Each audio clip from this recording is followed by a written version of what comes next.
Hello everyone, this is doctor Mrinalini Manoj. I am an embryologist और मैं हमेशा आपके साथ health related informative video share करती हूँ। आज हम एक ऐसा सवाल जवाब जानेंगे जो हर प्रेग्नेंट कपल के मन में होता है, लेकिन कोई पूछता है तो कोई शर्मा जाता है। जी हाँ, और सवाल ये होता है, क्या हम प्रेगनेंसी में फिजिकल रिलेशंस रख सकते हैं, यानी प्रेगनेंसी के 9 महीने के दरम्यान क्या हम संबंध बना सकते हैं। अगर ये प्रेगनेंसी आईवीएफ की हो तो उसका डर एक नेक्स्ट लेवल पे होता है। और यस, फीमेल्स के मन में एक और हमेशा दिक्कत या फिर टेंशन ये होता है, क्या प्रेगनेंसी में रिलेशन रखने से मेरे बच्चे को कोई चोट आ सकती है, क्या बच्चे की जान को खतरा हो सकता है। आइए इस पे डिटेल में चर्चा करते हैं। आज के वीडियो में हम देखेंगे कि प्रेगनेंसी में रिलेशन बनाना कितना सेफ है, कौन से ट्राइमेस्टर में आप रिलेशंस बना सकते हैं, कौन से सिचुएशंस में आप रिलेशंस बना सकते हैं, कौन से सिचुएशंस में आपको रिलेशन बिल्कुल नहीं बनाने चाहिए, क्या ये बच्चे के लिए सेफ होता है, अगर पोजीशंस कौन सी आपको यूज़ करनी चाहिए। And the most important thing, video को आखिर तक देखिएगा, एक इम्पॉर्टेंट और बहुत बहुत ज़रूरी टिप मैं आपके सबके साथ शेयर करने वाली हूँ। मोस्टली ये कहा जाता है, अगर आपकी प्रेगनेंसी नॉर्मल है, सुरक्षित है, कोई भी हाई रिस्क प्रेगनेंसी नहीं है, तो आप फिजिकल रिलेशंस डेफिनेटली बना सकते हो, लेकिन उसके लिए हस्बैंड और वाइफ दोनों की सहमति होना बहुत ज़रूरी होता है। यहाँ पे मैंने कहा हाई रिस्क प्रेगनेंसी नहीं होनी चाहिए, मतलब क्या, अगर आपकी प्रेगनेंसी में आपको कोई भी स्पॉटिंग की या फिर ब्लीडिंग की कोई हिस्ट्री नहीं है, या फिर पिछले किसी प्रेगनेंसी में आपको मिसकैरेज की या फिर अबॉर्शन की कोई हिस्ट्री नहीं है, प्रीटर्म लेबर की कोई हिस्ट्री नहीं है, या फिर आपको प्रेगनेंसी के दौरान कोई भी ब्लड प्रेशर की दिक्कत नहीं है, या फिर शुगर की, डायबिटीज़ की आपको कोई दिक्कत नहीं है, अगर आपकी ट्विंस प्रेगनेंसी है, ट्रिपलेट प्रेगनेंसी है, तो आप हाई रिस्क प्रेगनेंसी में आते हैं। और मोस्ट इम्पॉर्टेंट, अगर आपकी ये प्रेगनेंसी आईवीएफ इक्सी के ट्रीटमेंट के बाद आपको मिली है तो इट्स अ प्रीशियस प्रेगनेंसी, तो इसके दौरान भी आपको प्रिकॉशंस लेनी होती है। सबसे पहले बात करते हैं, जो माताओं के मन में एक सवाल होता है, क्या रिलेशन रखने से मेरे बच्चे को चोट आएगी। तो सबसे ज़रूरी समझने वाली ये बात है कि बच्चा जब गर्भाशय में बढ़ता है तो उसकी एक थैली में वो बहुत ही सुरक्षित तरीके से उसको कॉम्पैक्ट पोजीशन में होता है, और उसके आजू बाजू में एमनियोटिक फ्लूइड नाम का एक पानी होता है जिसमें वो बहुत ही सेफ होता है। ये बहुत कम देखा जाता है, बहुत अनलाइकली है कि किसी भी बाहर के प्रेशर से या दबाव से उसको कोई चोट आ सकती है, इसकी संभावना बहुत कम होती है। तो फिजिकल रिलेशन रखने से आपके बच्चे को कोई चोट आएगी, ये डर आपके मन से आप निकाल देंगे तो बेहतर रहेगा। अब हम बात करते हैं कि कौन से महीने में किस तरीके से आपको ये सारी सिचुएशंस को डील करना चाहिए। ठीक है, हम ट्राइमेस्टर के हिसाब से देखेंगे। तो सबसे पहला जो फर्स्ट ट्राइमेस्टर होता है, यानी कि पहला, दूसरा और तीसरा महीना, उसके दौरान क्या होता है ना, एक मॉर्निंग सिकनेस का लक्षण लेडीज़ को, माँ को बहुत ज़्यादा होता है, जैसे जी मचलाना, घबराहट होना, थकान लगना, उल्टी होना। तो ये सारी अगर सिचुएशंस है तो लेडीज़ जो होती है वो फिजिकल रिलेशन के बिल्कुल भी मूड में नहीं होती है। तो अगर वाइफ का मूड नहीं है तो आपको उनको फोर्स ऐसे सिचुएशंस में नहीं करना चाहिए। सेकेंड ट्राइमेस्टर में मॉर्निंग सिकनेस की ये जो लक्षण होते हैं वो धीरे धीरे कम हो जाते हैं, और वाइफ की इच्छा हो सकती है या फिर रादर होती है, तो उस दौरान आपको फिजिकल रिलेशन दोनों की सहमति से रखने होते हैं। इसके लिए कौन से पोजिशंस किस तरीके से सेफ, ये हम आगे और डिस्कस करेंगे। थर्ड ट्राइमेस्टर में क्या होता है ना, यानी कि 7वां, 8वां और 9वां महीना, इसमें क्या होता है ना कि माँ का वेट भी बढ़ जाता है, बेबी का वेट भी बढ़ जाता है, माँ के पेट की साइज़ बढ़ जाती है।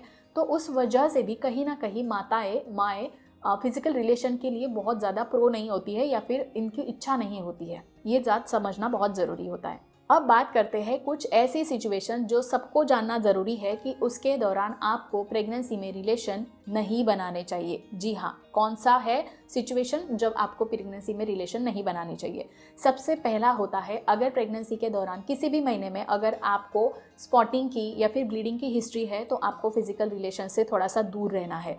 अगर पिछले किसी प्रेगनेंसी में आपको अबॉर्शन की या फिर मिसकैरेज की या फिर प्रीटर्म लेबर की अगर आपकी हिस्ट्री रही है तो भी आपको रिलेशन से थोड़ा सा दूर ही रहना है। पिछली बार किसी प्रीटर्म लेबर, मैंने कहा कि बहुत जल्दी डिलीवरी हो जाती है, 6ठे महीने में, 7वें महीने में प्रसव वेदना शुरू हो जाती है और डिलीवरी हो जाती है, अगर इसकी हिस्ट्री है तो भी आपको फिजिकल रिलेशन से दूर रहना है। अगर आपको ट्विंस प्रेगनेंसी है, ट्रिपलेट प्रेगनेंसी है, तो भी आपको दूर रहना है, फिजिकल रिलेशन नहीं बनाने हैं। अगर किसी को सर्वाइकल इनकॉम्पिटेंस, यानी कि गर्भाशय का मुंह खुल जाता है 5वें 6ठे महीने में, और डॉक्टर वहाँ पे टाका लगा के उस मुंह को ज़्यादा खुलने से बचाते हैं, तो अगर ऐसी सिचुएशन में भी आप हैं तो आपको फिजिकल रिलेशंस नहीं बनाने चाहिए।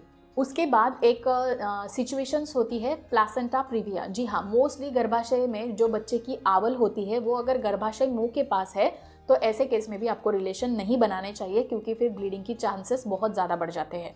जी हाँ, मोस्टली प्लासेंटा प्रीविया आपको सोनोग्राफी में पता चल जाता है, डॉक्टर आपको उस तरीके से बता देंगे। अगर कहा है प्लासेंटा प्रीविया है तो आपको रिलेशन नहीं बनाने चाहिए। अगर किसी भी वजह से वाइफ अगर पेन इन एब्डोमेन यानी कि पेट दर्द की शिकायत कर रही है, प्रेगनेंसी में कई बार ब्लोटिंग की वजह से या फिर यूरिनरी इन्फेक्शंस की वजह से भी पेन इन एब्डोमेन कंप्लेंट्स करती है लेडीज़, लेकिन वो पता नहीं होता है किस वजह से हो रहा है। तो अगर किसी भी तरीके का पेन इन एब्डोमेन है तो आपको उसको रिलेशन में फोर्स नहीं करना चाहिए। उसके बाद अगर रप्चर ऑफ मेम्ब्रेन यानी कि मैंने अभी जो समझाया, बच्चे के आजू बाजू में एक फ्लूइड होता है एमनियोटिक फ्लूइड, अगर उसका लीकेज बहुत ज़्यादा हो रहा है, बीच बीच में थोड़ा थोड़ा लीकेज हो रहा है, ऐसी हिस्ट्री है या फिर ऐसा थोड़ा बहुत देखा गया है, तो ऐसे केस में भी आपको फिजिकल रिलेशंस नहीं बनाने चाहिए। अब सबसे इंपॉर्टेंट टिप जो मैंने कहा था, अगर आप प्रेगनेंसी में किसी भी महीने में रिलेशंस बना रहे हैं दोनों की सहमति से, तो हस्बैंड्स को कंडोम का इस्तेमाल करना बहुत ज़रूरी है। जी हाँ, वो बहुत बार लोग ये कहते हैं ऑलरेडी वो तो प्रेग्नेंट है, अभी कौन सी प्रेगनेंसी रहने वाली है, तो हम क्यों रिलेशन रखते हुए कंडोम का इस्तेमाल करें या फिर हम प्रिकॉशंस ले। इसके पीछे 2 रीज़न है। सबसे पहले तो किसी भी तरीके का पेल्विक इन्फेक्शन या फिर वजाइनल इन्फेक्शन वाइफ को नहीं होता है, जो आपके वाइफ के यूट्रस में जाके बच्चे को खतरा पैदा करे, उसको तकलीफ हो, ऐसी कोई भी सिचुएशंस वहाँ पे नहीं होती है। वो वाइफ के लिए और आपके बच्चे के लिए भी सेफ़ है, तो आपको प्रोटेक्शन का इस्तेमाल करना चाहिए। ये एक बात।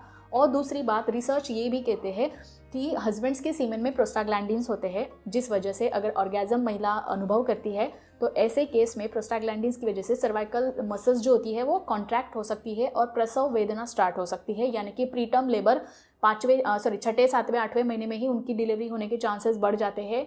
ऐसे सिचुएशंस के लिए आपको हमेशा रिलेशन रखते हुए कंडोम का इस्तेमाल करना चाहिए, प्रोटेक्शन का इस्तेमाल करना चाहिए।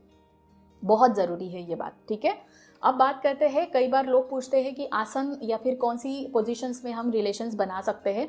तो फर्स्ट ट्राइमेस्टर में मोस्टली जो फर्स्ट, सेकंड, थर्ड मंथ में है, अगर तो आप मोस्टली मिशनरी पोजीशंस में आप रिलेशन बना सकते हैं, जहाँ पे वाइफ नीचे होती है और हस्बैंड्स ऊपर होते हैं। लेकिन सेकेंड ट्राइमेस्टर में यानी कि चौथे, 5वें, 6ठे महीने में आपको मिशनरी पोजीशन को अवॉइड करना चाहिए, क्योंकि उस वजह से जो एक प्रेशर बनता है, उस वजह से बच्चे को जाने वाला जो ब्लड फ्लो होता है उसको दिक्कत आ सकती है। तो इसीलिए, और प्रेशर का जो सेक्स परफॉर्म करते हुए प्रेशर होता है उसका कंट्रोल वाइफ के हाथ में नहीं होता है। इसीलिए ऐसे केसेस में यानी कि second trimester, 4th, 5th, 6th month में आपको मिशनरी पोजीशन का इस्तेमाल नहीं करना चाहिए। थर्ड ट्राइमेस्टर में अगर आपका रिलेशन बनाने का मन है, तो जैसे मैंने कहा, वेट बढ़ जाता है, पेट का साइज़ बढ़ जाता है, तो स्पूनिंग मेथड भी आप यूज़ कर सकते हैं, जिसमें एक करवट पे सो के जो फीमेल पार्टनर होती है वो आगे होती है, मेल पार्टनर पीछे से सेक्स परफॉर्म कर सकते हैं, विच इज़ अगेन फिर से एक बार कहूँगी, दोनों की सहमति इसमें बहुत ज़्यादा ज़रूरी होती है। अब सवाल रह जाता है, प्रेगनेंसी के दौरान तो आपने एक्सप्लेन कर दिया, लेकिन डिलीवरी के बाद रिलेशन कब बनाने चाहिए। तो इस पर ऑलरेडी मैंने वीडियो शेयर किया है कि डिलीवरी के बाद आपको रिलेशन कब बनाने चाहिए और किस तरीके से प्रिकॉशन सारी लेनी चाहिए।